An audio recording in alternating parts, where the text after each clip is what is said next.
नमस्कार, श्रीमती मोहरी देवी तापड़िया कन्या महाविद्यालय जसवंतगढ़ के इस यूट्यूब चैनल पर मैं प्रवक्ता हनुमान मन शर्मा आप सभी विद्यार्थियों का हार्दिक स्वागत और अभिनंदन करता हूं। प्यारे विद्यार्थियों, बीए प्रथम वर्ष की कक्षा में हिंदी साहित्य विषय में प्राचीन काव्य आपका प्रथम प्रश्न पत्र, उसमें अलंकारों का विवेचन कर रहे हैं। प्यारे विद्यार्थियों, अभी तक हमने लगभग 11 अलंकार पढ़ चुके हैं। 12वां अलंकार अपनोति अलंकार जो है, अपनोति अलंकार की जो परिभाषा जो है इस प्रकार से है। प्यारे विद्यार्थियों, उपमेय का निषेध करके, किसका? उपमेय का। उपमेय माने प्रस्तुत, उपमेय माने साधारण, ठीक है। तो उपमेय का निषेध करके उपमान, उपमान यानी अप्रस्तुत, उपमेय माने विशेष की स्थापना करने पर अपनोति अलंकार होता है। यानी उपमेय का तो निषेध होता है और उसकी जगह उपमान की स्थापना की जाती है, तो वहाँ अपनोति अलंकार होता है। देखिए उदाहरण के द्वारा, शीतलता ससी में नहीं शीतलता मुख चंद्र, शीतलता ससी में नहीं शीतलता मुख चंद्र। तो यहाँ पर प्यारे विद्यार्थियों, शशि का आप जानते हैं चंद्रमा, और ठंडक, शीतलता माने ठंडक, शीतलता। मुख चंद्र माने मुख रूपी चंद्रमा, मुख रूपी चंद्रमा। यहाँ पर नायिका के मुख रूपी चंद्रमा को देख करके उसको अधिक शीतल बता दिया। शीतलता चंद्रमा में नहीं शीतलता मुख चंद्र। तो इस पद में प्यारे विद्यार्थियों चंद्रमा में शीतलता का निषेध किया गया है। वैसे कहा जाता है भाई ठंडा, चंद्रमा क्या है? ठंडा होता है, शीतलता का प्रतीक है चंद्रमा, ठीक है। और उसमें चंद्रमा शीतलता का, यहाँ पर चंद्रमा वैसे शीतलता लिए हुए होते हैं, ठंडा उसका स्वभाव होता है। तो चंद्रमा की शीतलता का यहाँ पर क्या किया गया है? निषेध किया गया है। क्या कहा गया है? कि शीतलता शशि में नहीं, कि जो ठंडक है, शीतलता वो चंद्रमा में नहीं है। तो किस में है?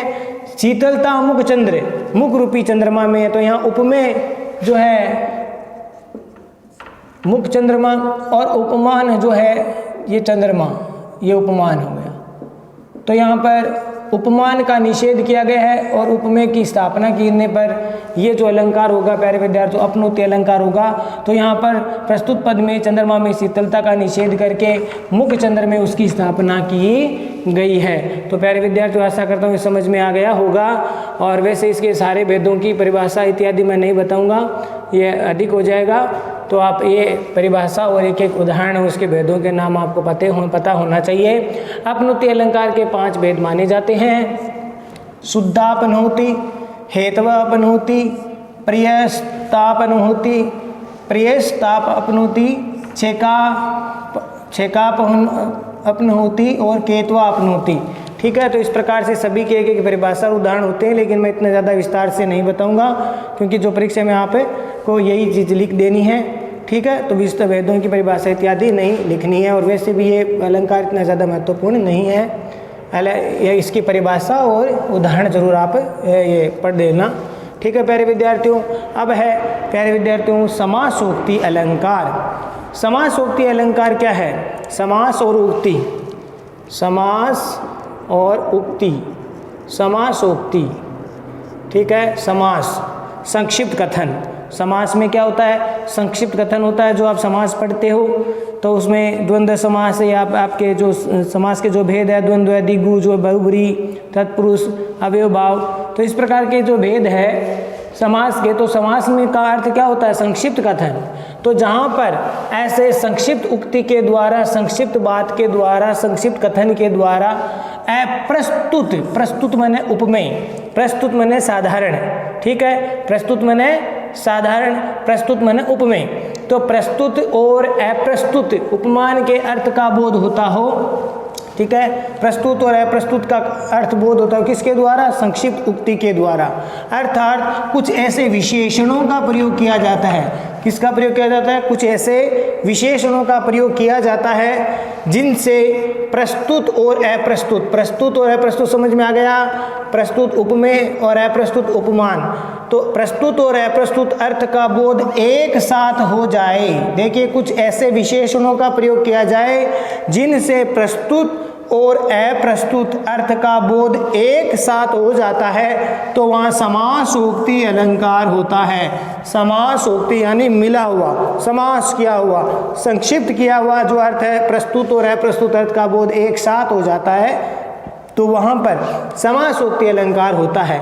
ठीक है प्यारे विद्यार्थियों, तो प्रस्तुत वर्णन में या इसकी एक परिभाषा के रूप में और देखिए कि प्रस्तुत वर्णन में समान अर्थ सूचक विशेषण, किसके कैसा विशेषण, कैसे, जो समान अर्थ को देने वाले हैं। समान यानी कोई प्रस्तुत वर्ण में प्रस्तुत जो है उस प्रस्तुत के वर्णन में समान अर्थ सूचक विशेषणों के द्वारा अप्रस्तुत का बोध कराया जाए। यानी जो प्रस्तुत जो है उपमेय के वर्णन में समान अर्थ सूचक विशेषणों के द्वारा अप्रस्तुत यानी उपमान का बोध कराया जाए तो वहाँ पर प्यारे विद्यार्थियों समासोक्ति अलंकार होता है। ठीक है, तो ये उसकी परिभाषा हुई। अब इसको एक उदाहरण के द्वारा हम समझने का प्रयास करते हैं। कुमुदनी हूँ प्रफुल्लित बही सांझ कला निधि जोई। तो कुमुदनी कहते हैं कमलिनी को, कुमुदनी माने कमलिनी, ठीक है, और प्रफुल्लित माने विकसित होना, खिलना, विकसित या खिलना। बही माने हो गई, सांझ माने संध्या, शाम को, कला निधि कलाओं के निधि यानी चंद्रमा, जोई माने देखकर। तो कमलिनी है वो चंद्रमा को देख करके जो है संध्या के समय कलाओं के निधि चंद्रमा को देख करके पूर्ण रूप से विकसित हो गई। तो एक अर्थ तो ये हो गया। तो प्रस्तुत पद का अर्थ देखिए प्यारे विद्यार्थियों कि संध्या के समय चंद्र को यानी चंद्रमा को देख करके कुमुदनी यानी कमलिनी खिल उठी। ये तो प्रस्तुत अर्थ ये हो गया। इसमें अप्रस्तुत अर्थ क्या है? ये तो उपमान हो गया। मुख्य मतलब जो प्रस्तुत अर्थ है वो ये है कि चंद्रमा को देख करके कमलिनी खिल गई, ये प्रस्तुत अर्थ है। अब यहाँ पर अप्रस्तुत उपमान का अर्थ भी निकलता है। यहाँ पर क्या निकलेगा? अप्रस्तुत अर्थ ये भी निकलता है। क्या निकलता है कि संध्या यानी एक ही पंक्ति में दो अर्थ यहाँ पर छिपे हुए हैं। देखिए कैसे कि संध्या के समय कलाओं के निधि प्रियतम, यहाँ कलाओं के निधि किसको कहा गया है? अप्रस्तुत अर्थ में प्रियतम को, कलाओं के निधि जो प्रेम कलाओं के निधि है, ऐसे प्रियतम को देख करके, जोई मैंने देख करके कौन प्रसन्न हो गई? कुमुदनी। कुमुदनी मैंने यहाँ पर नायिका के अर्थ में हम लेंगे।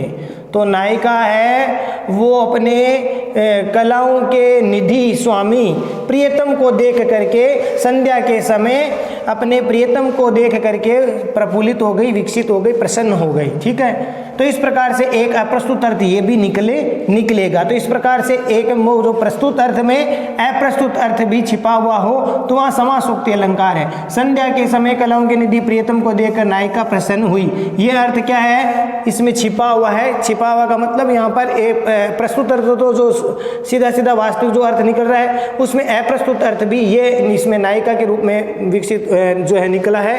पहले इसमें अर्थ निकला जो प्रस्तुत अर्थ ये था कि कमलिनी को देख करके, नहीं, चंद्रमा को देख करके, कलानिधि मैंने चंद्रमा को देख करके संध्या के समय चंद्रमा को देख करके कमलिनी खिल गई, ये तो प्रस्तुत अर्थ हुआ। और इसी में ही जो है उपमान यानी जो है प्रस्तुत अर्थ ये भी निकलता है कि इसमें कलाओं के स्वामी, कलाओं के निधि प्रियतम को देख करके संध्या के समय कलाओं के स्वामी प्रियतम को देख करके नायिका खिल गई, प्रसन्न हो गई। तो इस प्रकार से इसमें ये जो अर्थ है वो ये प्रस्तुत अर्थ में अप्रस्तुत अर्थ का बोध होता है। ठीक है, यहाँ पर संक्षिप्त कथन के द्वारा प्रस्तुत, ये जो संक्षिप्त कथन है तो इसमें प्रस्तुत उक्ति के द्वारा प्रस्तुत और अप्रस्तुत दोनों का क्या हो जाता है? समान रूप से जो अर्थ बोध होता है, यानी प्रस्तुत और अप्रस्तुत अर्थ का बोध एक साथ हो गया। यहाँ पर देखिए एक में ही दो अर्थ हो गए, तो यहाँ पर समासोक्ति अलंकार है। ठीक है प्यारे विद्यार्थियों, समझ में आ गया होगा।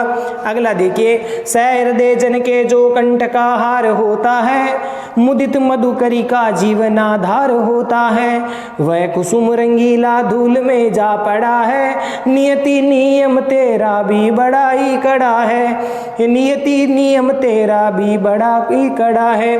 तो इसमें प्यारे विद्यार्थियों देखिए, सहृदय जन के जो कंठ का हार होता है, साधारण अर्थ में देखिए कि जो सहृदय लोग हैं उनके कंठों का जो हार होता है, मुदित प्रसन्नचित मधुकरी का जीवन का जो आधार होता है, ठीक है। और वह कुसुम रंगीला धूल में जा पड़ा, वह ऐसा फूल रंग बिरंगा था, रंगीला था, ऐसा धूल में जा कर के पड़ गया। हे नियति नियम भी तेरा बड़ा कठोर है। हे नियति, हे विधाता तुम्हारा नियम भी बड़ा कड़ा है। तो यहाँ प्रस्तुत फूल का अर्थ यहाँ पर आ रहा है। प्रस्तुत अर्थ में, प्रस्तुत पद में अगर प्रस्तुत अर्थ की बात करें तो वो फूल के लिए है कि ये फूल तुम है रंगीले फूल, तुम है धूल में जा कर के मिल गए हो। तुम जो कभी सैर दे जनों के कंठों का हार होता है, यानी हार के रूप में तुम्हें लोग पहनते हैं, ठीक है। मधुद मधुकरी का जीवन आधार होता है, और कई लोग जो इसका बेच करके जीवन यापन करते हैं, जीवन का आधार होता है, वही फूल आज रंगीला धूल में जा कर के गिर पड़ा है। ये नियति नियम तेरा बड़ा कड़ा है। तो अब यहाँ पर फूल के अर्थ में तो क्या प्रस्तुत है, और जिसमें किसी युवा जन की अकाल मृत्यु का प्रस्तुत अर्थ भी छिपा हुआ है, निकलता है। यानी ऐसा है, कोई ऐसा व्यक्ति, कोई युवक है जो सभी लोगों के कंठ का हार है, बहुत प्रिय है। कंठ का हार होना यानी बहुत प्रिय है। जो समाज में कोई व्यक्ति है, आस पड़ोस में जो व्यक्ति है, कोई युवक है जो बड़ा ही सभी लोगों को प्रिय है, प्रसन्नचित्त है, प्रसन्न करने वाला होता है, या सभी को बड़ा प्रिय लगता है, ऐसा युवक है। और वह सभी किसी के घर का क्या है, जीवन का आधार होता है वह युवक। लेकिन वहीं आज कुसुम, यानी वह जो युवक है, कुसुम शब्द फूल के लिए भी आया है और कुसुम शब्द यहाँ पर उस युवक के लिए भी आया है। तो फूल के अर्थ में तो प्रस्तुत अर्थ हो गया, युवक के अर्थ में क्या हो गया, अप्रस्तुत अर्थ में। तो युवक, वह जो युवक है वह रंगीला, जो एकदम हट्टा कट्टा स्वस्थ जो युवक है, आज धूल में जा पड़ा, यानी उसकी अकाल मृत्यु हो गई। हे नियति नियम तेरा बड़ा कड़ा है। हे नियति तुम्हारा बड़ा ही कड़ा नियम है विधाता। तो कैसा कठोर हृदय का या कठोर नियम तो बनाता है कि ऐसे स्वस्थ युवक की तुम अकाल मृत्यु हो गई है, तो उसके घर में क्या बीत रही है। तो इस प्रकार से फूल का अर्थ प्रस्तुत में किसी युवा जन के, युवक की अकाल मृत्यु का जो है प्रस्तुत अर्थ यहाँ पर निकलता है। तो प्यारे विद्यार्थी, इस प्रकार से ये समासोक्ति अलंकार है। तो इस प्रकार समासोक्ति अलंकार के परिभाषा और उदाहरण जो है आपको समझ में आ गए होंगे। अब है व्यतिरेक अलंकार। प्यारे विद्यार्थियों, आज अब अलंकार वाला टॉपिक हम पूर्ण करने वाले हैं। व्यतिरेक अलंकार, जहाँ गुणों की अधिकता या विशेषता के कारण, जहाँ गुणों की, किसके, गुणों की अधिकता या विशेषता, अधिकता या विशेषता के कारण उपमान की तुलना में, किसकी तुलना में, उपमान, उपमान माने विशेष, उपमान माने अप्रस्तुत की तुलना में, उपमेय, उपमेय माने साधारण, उपमेय माने प्रस्तुत। तो उपमान की तुलना में उपमेय के उत्कर्ष का वर्णन हो, किसका, उपमान की तुलना में उपमेय का उत्कर्ष हो, उपमेय को बढ़ाया चढ़ा करके वर्णन हो, जहाँ पर अर्थात दूसरे शब्दों में हम कह सकते हैं कि उपमान से उपमेय को विशेष दिखाया जाए, उपमान से उपमेय को विशेष दिखाया जाए। तो अब न्यून कौन हो गया, कम कौन हो गया, उपमान कम हो गया, और किसे विशेष बताया, उपमेय को। यानी उपमान से उपमेय को अधिक दिखाना, विशेष दिखाना, या फिर उपमान को निम्न बताना, ठीक है। इस प्रकार का जहाँ वर्णन हो वहाँ व्यतिरेक अलंकार होता है। व्यतिरेक माने विपरीत, उल्टा अलंकार होता है, व्यतिरेक अलंकार होता है। व्यतिरेक का मतलब यह है कि उपमान का तो होता है अपकर्ष, उपमान को तो अपकर्ष होता है यानी न्यूनता, उसकी कमी बताई जाती है। उपमान को तो कम बताते हैं और उपमेय को उत्कर्ष, उत्कर्ष माने बढ़ाना, बढ़ा चढ़ा करके उसको बताना, ठीक है। उत्कर्ष को बढ़ा करके, यानी उपमेय, उपमान का तो अपकर्ष, ये विलोम शब्द है, अपकर्ष और उत्कर्ष, ठीक है। तो उपमान का तो अपकर्ष होता है और उपमेय का उत्कर्ष होता है। यानी उपमेय को किसी कारण उत्कृष्ट या उच्च बताना, यानी उपमेय को क्या बताना, ऊंचा बताना, उत्कृष्ट बताना, ये जहाँ पर होता है वो व्यतिरेक अलंकार होता है। यानी किसी गुणों के आधार पर उपमेय को उपमान से भी श्रेष्ठ दिखा देना, विशेष दिखाना, या उपमेय को जहाँ पर उपमेय का तो उत्कर्ष हो और उपमान का अपकर्ष हो, उपमान की न्यूनता जहाँ पर दिखाई जाए वहाँ पर व्यतिरेक अलंकार होता है। तो चलिए प्यारे विद्यार्थियों, अब हम इसके उदाहरण को देखते हैं।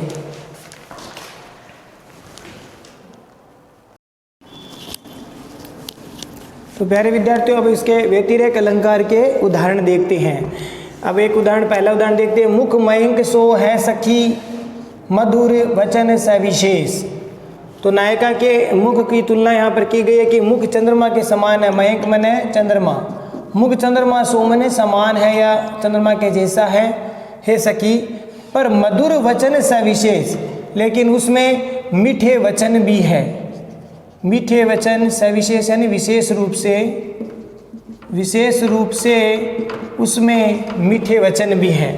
ठीक है, तो चंद्रमा प्रस्तुत पद में मुख को चंद्रमा के समान बताया गया है। प्यारे विद्यार्थियों, मुख को क्या बताया है? चंद्रमा के समान बताया है, पर उसमें चंद्रमा की अपेक्षा अधिकता या विशेषता बताई गई है। चंद्रमा की अपेक्षा क्या विशेषता बताई है कि भाई चंद्रमा भी सुंदर होता है, तो यहाँ मुख भी सुंदर बताया है। नायिका का मुख है वो चंद्रमा से भी क्या है? नायिका का मुख सुंदर है। नायिका का मुख चंद्रमा से भी क्या बताया है? सुंदर बताया है। ठीक है प्यारे विद्यार्थियों, तो ये उपमेय है, ये उपमान है। क्या है? चंद्रमा उपमान है, ये मुख उपमेय है नायिका का। तो प्रस्तुत पद में मुख को चंद्रमा के समान बताया गया है, पर उसमें चंद्रमा की अपेक्षा अधिकता या विशेषता है। वो ये है कि उसमें किसमें? नायिका के मुख में। नायिका के मुख में यानी उपमेय के मुख में, उपमेय है उसमें मीठे वचन भी है। तो ये नायिका का मुख क्या है? उपमेय है, और ये क्या है? उपमान है, विशेष है, प्रस्तुत है। ये उपमेय है, साधारण है और प्रस्तुत है। ठीक है, इसी को उपमेय कहेंगे, साधारण कहेंगे और प्रस्तुत कहेंगे। तो यहाँ पर उपमेय को बढ़ा चढ़ा करके या उसको विशेष बता दिया कि चंद्रमा की अपेक्षा अधिकता है कि उसमें मधुर वचन भी विशेष रूप से उसमें शामिल है, या मधुर वचन, मीठे वचन। नायिका मीठे वचन भी बोलती है, चंद्रमा नहीं बोलता मीठे वचन।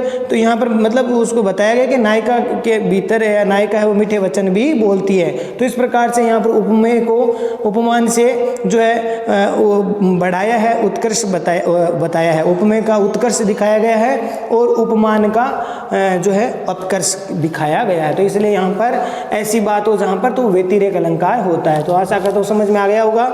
अगला देखिए, विधि सो कवि सब विधि बड़े। विधि मैंने ब्रह्मा, विधाता, ब्रह्मा या विधाता।